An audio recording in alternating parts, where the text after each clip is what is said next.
आज के इस वीडियो में मैं आपसे जो बात करने जा रहा हूं वो लाइब्रेरी क्लासेस और रैपर क्लासेस के बारे में है। जब भी हम जावा इंस्टॉल करते हैं तो जावा के साथ साथ जावा हमें बहुत सारे प्री डिफाइंड फंक्शन और क्लासेस प्रोवाइड करता है।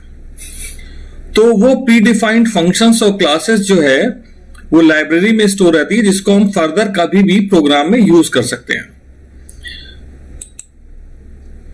तो जब हम इंस्टॉल करेंगे तो जो प्री डिफाइंड क्लासेस और फंक्शन के बारे में बात कर रहे हैं तो वो एज अ पैकेज स्टोर रहते हैं। तो पैकेज क्या होता है, सबसे पहले इसके बारे में बात करते हैं। तो package is a group of logically related classes and interfaces of Java that are included in an application program. इसका मतलब हुआ कि जो रिलेटेड क्लासेस हैं, एक दूसरे से रिलेटेड वर्क से संबंधित क्लासेस हैं, वो एक पैकेज के फॉर्म में स्टोर रहती है, जिसको आप प्रोग्राम में यूज कर सकते हैं इंक्लूड करके। इन पैकेजेस को आप इस पैकेज को इंक्लूड कर लीजिए और उसको यूज कर सकते हैं। तो दो तरह के पैकेज हैं। पहला तो वो है कि पैकेज आप अपने भी बना सकते हैं। ठीक है, आपको जरूरत पड़ती है, आप कुछ ऐसे फंक्शंस हैं जो आपको लगता है जावा में नहीं है, तो आप अपने फर्दर प्रोग्राम के लिए उन प्रोग्राम्स को बना के उसका पैकेज बना के स्टोर कर सकते हैं, जिसको आप कभी भी जहां चाहे इंपोर्ट करके यूज कर सकते हैं। दूसरे pre defined packages. Pre defined packages क्या है, जैसे कि java.io, java.util, java.lang या java.applet एक्सेट्रा। तो इन प्री डिफाइंड पैकेजेस के बारे में बात करने से पहले, ठीक है, तो ये आपके प्री डिफाइंड पैकेजेस हो गए। तो इसमें ये जो java.lang पैकेज है, ये बाय डिफॉल्ट सभी प्रोग्राम के साथ एक्सेसिबल रहता है। ठीक है, इसको हमें अलग से कुछ भी बताने की जरूरत नहीं रहती कि हम इस प्रोग्राम में java.lang पैकेज को यूज करना चाहते हैं।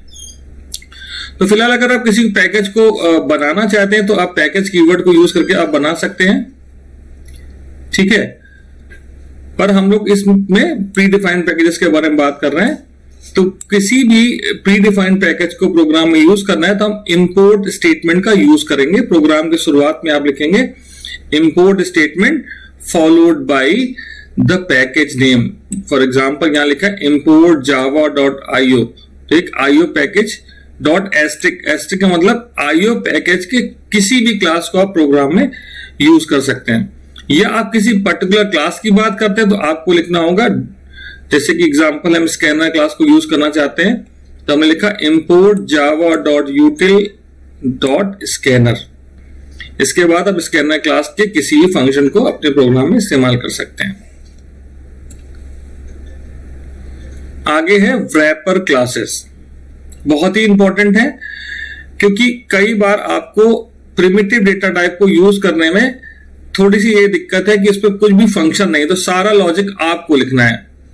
तो रैपर क्लासेस आपको प्रोवाइड करते हैं कुछ फंक्शंस जिसकी हेल्प से आप प्रिमिटिव डेटा टाइप को इजीली यूज कर सकते हैं। तो रैपर क्लासेस क्या है, देखिए, they are a collection of classes that are used to convert variables of primitive data type. ये देखिए, प्रिमिटिव डेटा टाइप के वेरिएबल को into an object and vice versa. तो ऑब्जेक्ट में कन्वर्ट कर दिया, तो ऑब्जेक्ट कन्वर्ट कर दिया रैपर क्लास के, जिससे कि आप उसके में जो भी उस पर्टिकुलर क्लास में फंक्शन प्रोवाइडेड है उनको उसमें इस्तेमाल कर सकते हैं। तो these are the examples of wrapper classes. So this is the primitive data type. For example, primitive data type is boolean. For the boolean, the name of the wrapper class is boolean only, but the first letter is capital. You can see all.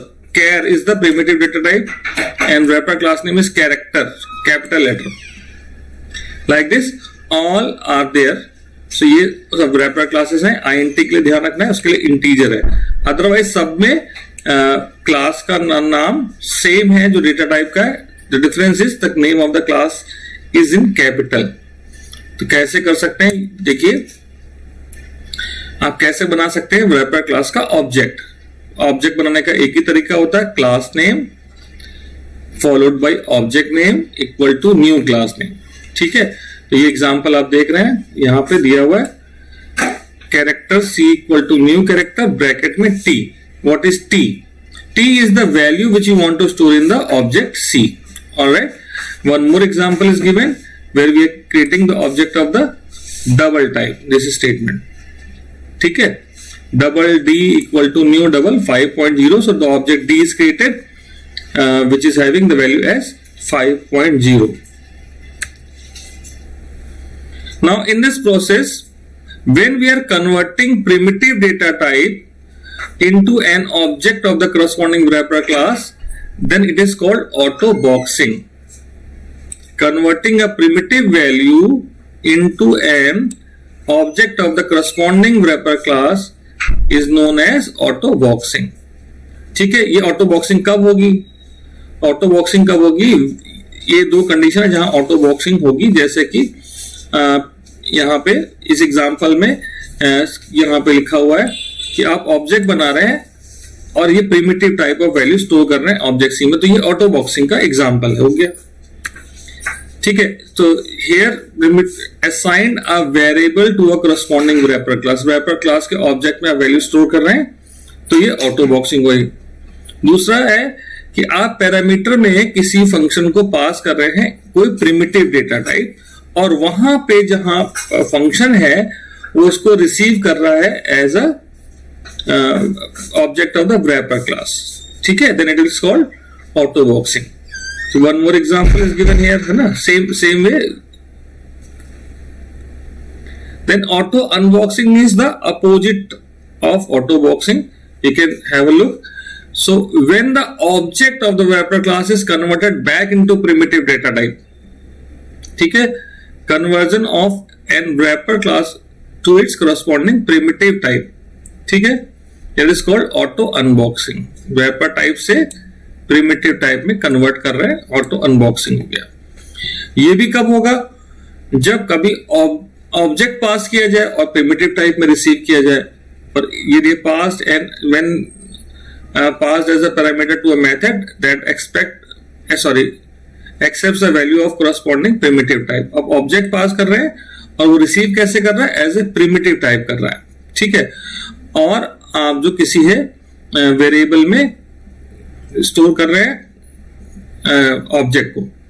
ठीक है, यहां एक example दिया हुआ है.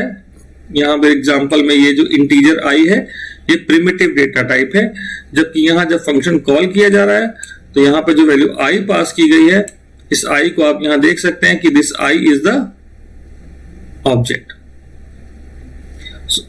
सो यहां पे आप देखिए wrapper क्लास के ऑब्जेक्ट को पास किया जा रहा है, प्रिमिटिव टाइप में रिसीव कर रहे हैं, so this will become the example of auto unboxing. So there are some common wrapper class methods which are very important. देखिए, when we convert primitive data type from one type to another type, then explicit typecasting or implicit typecasting takes place. तो type conversion और typecasting takes place between primitive data type. But string से convert करना, string primitive data type नहीं है, उसके लिए हमें wrapper class का यूज करना पड़ता है. और एक wrapper क्लास में एक फंक्शन है parse type.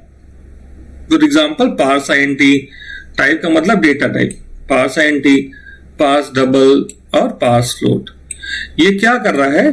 String as is parameter है, तो स्ट्रिंग को ये पहला पार्स int स्ट्रिंग को कन्वर्ट कर देता है इंटीजर में, ये पास डबल कर देता है स्ट्रिंग को डबल में, पास फ्लोट कर देता है स्ट्रिंग को फ्लोट में. ठीक है, but that string must contain something like की विच कैन बी कन्वर्टेड. जैसे कि अगर आपने स्ट्रिंग में 1 2 3 स्टोर है तो इंट में कन्वर्ट हो जाएगा, पर अगर उसमें ABC स्टोर है तो आप फिर पास टाइप लगाएंगे तो एग्जीक्यूट करते समय रन टाइम एरर आएगी. जैसे कि यह एग्जांपल में भी आप देख सकते हैं कि इंटीजर डॉट पार्स int 275, तो 275 में ये सारे डिजिट हैं तो ये कन्वर्ट हो जाएगा. एक बात का और ध्यान रखना है, जब पार्स int लगाएंगे तो आप इंटीजर क्लास का इस्तेमाल करेंगे. पार्स डबल लगाएंगे तो लिखेंगे double dot parse double. Parse float में double float dot parse float, जिसमें कन्वर्ट कर रहे हैं उसी का wrapper क्लास का इस्तेमाल करना है. ठीक है, अब आप इंटीजर, फ्लोट या डबल को स्ट्रिंग में भी कन्वर्ट कर सकते हैं. इनको कन्वर्ट करने के लिए आपको टू स्ट्रिंग फंक्शन का इस्तेमाल करना रहेगा. Integer dot to string function से आप किसी इंटीजर को स्ट्रिंग में कन्वर्ट कर सकते हैं। ब्रैकेट में आपको यहाँ वो इंटीजर देना पड़ेगा। डबल डॉट टू स्ट्रिंग से डबल में कन्वर्ट कर सकते, डबल टाइप ऑफ वैल्यू को स्ट्रिंग में कन्वर्ट कर सकते हैं। ऐसे फ्लोट डॉट टू स्ट्रिंग लगाइए, लॉन्ग डॉट टू स्ट्रिंग लगाइए, ठीक है। जिस टाइप की वैल्यू को कन्वर्ट करना है ऐसा कर सकते हैं। जैसे एग्जांपल दिया है इंटीजर डॉट टू स्ट्रिंग 1 2 3 4, ये एक नंबर है 1 2 3 4, वो स्ट्रिंग में कन्वर्ट हो गया। स्ट्रिंग में कन्वर्ट हम क्यों करें? अगर हमें कभी ऐसा लगता है कि इस प्रोसेस को हम स्ट्रिंग के थ्रू आसानी से कर सकते हैं तो आप इंटीजर के बजाय स्ट्रिंग में कन्वर्ट कर लीजिए, ठीक है। यहां देखिए लिखा है D equal to double dot to string 3.14, तो 3.14 आपका स्ट्रिंग में हो गया, ठीक है। पर यहां पे स्ट्रिंग में होने से उसको प्रोसेस आसानी से कर सकते हैं। स्ट्रिंग फंक्शन का यूज करना है तो आप कर सकते हैं। इसके सिवा एक क्लास है कैरेक्टर क्लास। कैरेक्टर क्लास में बहुत सारे फंक्शन जो कैरेक्टर को चेक करने के लिए इस्तेमाल होंगे, मैनिपुलेट करने के लिए इस्तेमाल होंगे। पहला फंक्शन है इज लेटर। इज लेटर में देखिए रिटर्न टाइप है बूलियन, यानी कि क्या रिटर्न कर रहा है? ट्रू। आप इसके नीचे पूरी लिस्ट देख लीजिए, जहां जहां बूलियन है वो ट्रू या फॉल्स रिटर्न कर रहे होंगे। सबके नाम के आगे इज लगा, is letter, is digit, is letter और डिजिट। तो पहले को डिस्कस करें। इज लेटर में कैरेक्टर हमने पास किया, तो आपको क्या रिटर्न कर रहा है? ट्रू। कब रिटर्न कर रहा है ट्रू? जब वो कैरेक्टर लेटर हो। अगर लेटर के सिवा कुछ और है तो वो रिटर्न करेगा फॉल्स। इज डिजिट रिटर्न करेगा ट्रू अगर वो कैरेक्टर डिजिट है, अदरवाइज रिटर्न करेगा फॉल्स। इज लेटर और डिजिट रिटर्न करेगा ट्रू अगर वो कैरेक्टर लेटर हो या डिजिट हो। इज लोअर केस रिटर्न करेगा true if this character given to it is lower case letter. Is upper case function return करेगा ट्रू अगर वो कैरेक्टर अपर केस में हो। इज व्हाइट स्पेस रिटर्न करेगा ट्रू अगर वो कैरेक्टर व्हाइट स्पेस हो या टैब हो, ठीक है। इसके बाद बाकी दो फंक्शन है कन्वर्ट करने के, ठीक है। टू लोअर केस ch, जो भी कैरेक्टर आप इसको पैरामीटर में दे रहे हैं इस कैरेक्टर को लोअर केस में कन्वर्ट कर देगा। या टू अपर केस को जो कैरेक्टर दे रहे हैं वो उस कैरेक्टर को अपर केस में कन्वर्ट कर देगा, ठीक है। अगर वो कैरेक्टर अल्फाबेट है तो, अगर कुछ और है अल्फाबेट के सिवा डिजिट या कुछ और सिंबल दे दीजिएगा तो it will remain as it is. यहां कुछ एग्जाम्पल है जिसके थ्रू आपको समझाया गया है। यहां स्ट्रिंग ली है x जिसकी वैल्यू 1 2 3 है, स्ट्रिंग y है 4 5 6। यहां z किया z equal to x plus Y, तो x y दोनों स्ट्रिंग है इसलिए आपको ये आउटपुट मिला जहां पे उन दोनों का कॉन्कैटिनेशन हो रहा है, ठीक है। फिर हमने यहां किया इंटीजर डॉट parseInt x, तो a में क्या आया 123 एज अ नंबर। इसने क्या किया? Convert this string to integer. Similarly integer dot parseInt y करेंगे तो वो b में 456 आएगा। c equal to a plus B से यहाँ पे a और b क्योंकि इंटीजर है तो इनका अर्थमेटिक एडिशन हो गया, आपको मिल गया 579। वन मोर एग्जांपल जहां पे डबल को कन्वर्ट करके दिखाया गया है। सेम यहाँ पे 3 स्ट्रिंग ली है। जब आपने कहा z equal to x plus Y तो x और y की जो भी वैल्यूज है उनको कॉन्कैटिनेट कर दिया, same as the previous example. फिर इन वैल्यूज को कन्वर्ट किया डबल में कन्वर्ट करेगा तो अपने आप से 0.0 लगा देगा, ठीक है। तो जो आपने लिखा c equal to a plus B तो 123.0 456.0 विल बिकम 579.0। ये दोनों को डबल में कन्वर्ट कर दिया। तो इन नंबर को अर्थमेटिक एडिशन करना है तो आपको चेंज करना पड़ेगा data type. Next example integer है ab, ऐड किया अर्थमेटिक एडिशन आया 468, राइट। फिर यहां टू स्ट्रिंग फंक्शन का इस्तेमाल करके दिखाया गया कि हम इंटीजर को स्ट्रिंग में कैसे कन्वर्ट कर सकते हैं। इंटीजर को स्ट्रिंग में कन्वर्ट करने के लिए हमने लगाया integer dot to string a। इसके सिवा हम वैल्यू ऑफ फंक्शन भी लगा सकते हैं। स्ट्रिंग हैंडलिंग की जो फंक्शन का जो वीडियो बनाया उसमें हमने दिखाया हुआ है string dot value of b। ये फंक्शन भी इंटीजर को स्ट्रिंग में कन्वर्ट करेगा, ठीक है। दो फंक्शन है कन्वर्ट करने के लिए। तो यहां x और y में आपके स्ट्रिंग फॉर्म में आ गए, तो हम जब करेंगे x प्लस वाई तो ये कॉन्कैट करके आपको 1 2 3 3 4 5 दिखाएगा। अगले एग्जांपल में हम डबल टाइप की वैल्यू को स्ट्रिंग में कन्वर्ट करके दिखा रहे हैं। C equal to A plus B 123 plus 345 sum will be 468.0. ठीक है, तो यहाँ पे 0.0 नहीं भी लगा है, पर जब डबल में स्टोर करेंगे तो पॉइंट अपने आप 0 लगा लेगा. फिर हमने इन वैल्यूज को कन्वर्ट किया स्ट्रिंग में, डबल डॉट टू स्ट्रिंग या string dot value of. String dot value of किसी भी डेटा टाइप को कन्वर्ट कर सकता है स्ट्रिंग में एक्सेप्ट बूलियन. ठीक है, किसी प्रिमिटिव डेटा टाइप को स्ट्रिंग में कन्वर्ट कर सकते हैं.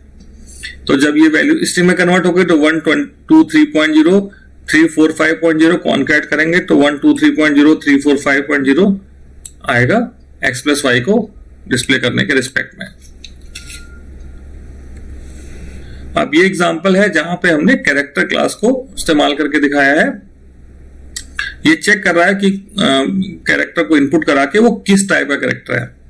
तो यहां कैरेक्टर को इनपुट कराया, राइट. इनपुट कराने के बाद चेक किया इज अपर केस. तो यहां पे आप देख सकते हैं कैसे यूज करना है. इज अपर केस फंक्शन को कैरेक्टर दिया, अगर ये कैरेक्टर अपर केस लेटर है तो वो ट्रू रिटर्न करेगा, और कंडीशन ट्रू हो जाएगी तो हमने मैसेज डिस्प्ले कर दिया कि ये अपर केस लेटर है. अगर ये कैरेक्टर अपर केस नहीं है तो आपको रिटर्न करेगा फॉल्स, और फॉल्स रिटर्न करा तो it will come to this point.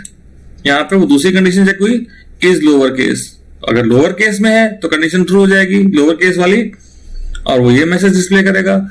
Similarly if it is not in lower case it will check for digit. If it is a digit then so it will return true. So this is a letter, if else if letter is there, and if all these three conditions are false then it is going to finally display this is a special character. Now here we are checking the given character is in constant, consonant or not consonant, or letter or not letter, like so this character is taken in as an input, then we have converted into lower case. So if condition is checking that character is letter or not, if character is letter then it is going to check it is consonant or not, otherwise this is going to send the control to the else and it will display it is not a letter.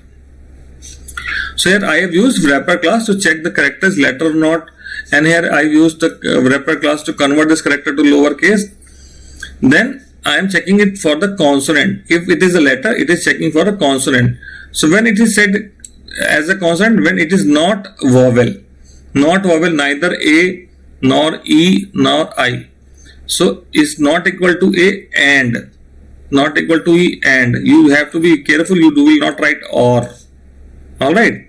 So if it is not equal to any one of the vowels, then only we'll say it is consonant.